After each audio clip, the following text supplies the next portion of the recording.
అక్షయ సంవత్సరాన కార్తీక మాసాన శివునికి ప్రియమైన సోమవారాన పుట్టినావు. నారాయణ వ్రత వేళలో నవ్వులు చిందించినావు. నాగసాయిగా దర్శనమిచ్చినావు తండ్రి.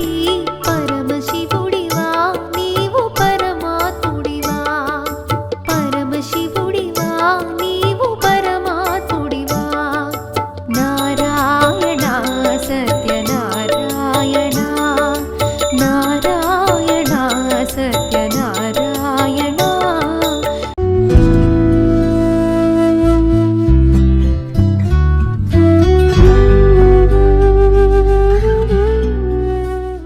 అనేక పర్యాయములు నేను మిమ్మల్ని ప్రేమస్వరూపులారా అని సంబోధిస్తుంటాను.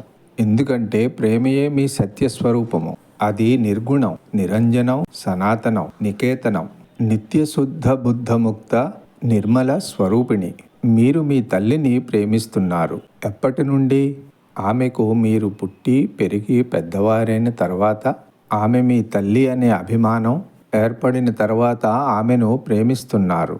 ఆమె నా తల్లి అనే విశ్వాసమే లేకపోతే మీరు ఆమెను ప్రేమించలేరు. కాబట్టి విశ్వాసమే ప్రేమకు మూల కారణం. శాంతి, సత్యము, ఆనందము ఎక్కడో బయట లేదు, మీ అందే ఉన్నది. మీరే శాంతి స్వరూపులు, సత్యస్వరూపులు, ఆనంద స్వరూపులు. వీటి కోసము బయట వెతకటమే మీరు చేస్తున్న పొరపాటు. ఏది మీకంటే వేరుగా లేదు, అన్నీ మీ నుండి వచ్చినవే, అంతర్భావం యొక్క ప్రతిబింబమే.